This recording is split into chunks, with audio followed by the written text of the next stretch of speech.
What's up, guys? I apologize about my voice. I'm a little sick, but I'm recovering. So for today's video, we're going to look at how I created that tiny little frag off my frog spawn there in the center of my aquarium. So I'm going to zoom in here and you'll see a lot of little pups growing on the side. And unfortunately, they get crowded. Yeah, so like I said, they get crowded out. They get blocked essentially. The light coming from above blocks them from the parent colony. I don't know, maybe in nature, if you let it, if it can grow for long enough, it could eventually get there. But I just wanted to go ahead and save those little pups.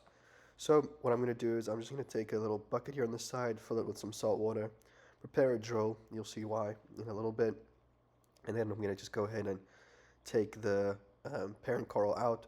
So I've had the light turned off for maybe an hour or so all the corals have um, pulled in their polyps for now, so that makes it easier to remove and handle.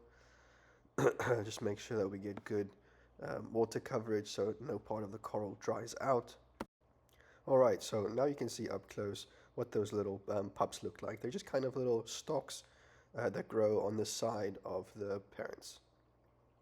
And so those, I'm going to pick out a few of these that we're going to snip off.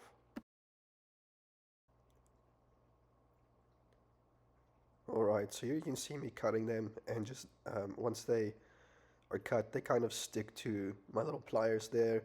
So I just move them over to the little tub of water, just so they can stay nice and moist. Now, unfortunately, sometimes you do want to be careful to pick maybe the longest and strongest little pups. Sometimes they're really fragile and the little calcium skeleton is really soft, and as soon as you go ahead and cut it, it just kind of squishes it. So be careful to select a nice, good, strong piece.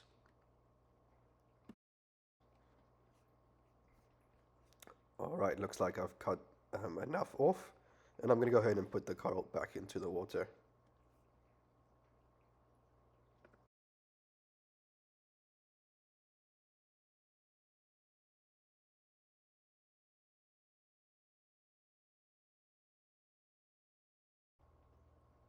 There you go. Now let me give you a close-up of what those little cuts look like. Just tiny little stalks with a very tiny little coral head. Alright, so for the frag plugs, I have a 3D printer. So I just went on Thingiverse and found some pre-designed frag plugs. Pretty simple. I printed them out in black.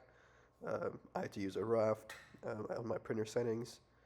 So just went ahead and popped those off. That's what I'm going to be using.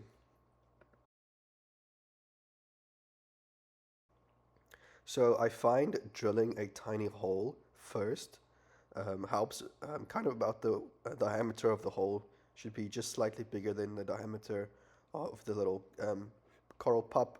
That way I can just dip a little bit of glue in there, and it just has a nice little place to fit the little tiny coral in. So I'm going to go ahead and pre-drill the frag plugs and make sure it's nice and clean and open, just so that I can, without too much intervention, get the coral pup to just slide into the hole. Alright, there you go. You can see. I'm just going to go ahead and demonstrate one. I'm not going to show every single one in this video, because the process is pretty much going to be identical for every single piece. So just going to put some super glue in there, then use my pliers, my wooden pliers. I find that works better with salt water. Steel pliers just rust up really quickly. So I'm just gently trying to pick it up. Oh, it's so tiny. And then I'm going to go ahead and fit that into the little hole. Give it a little bit of an adjustment. Make sure it's nice and center. Let's see if I can give you a close-up. There we go. That should do it. Just pop it back into the water.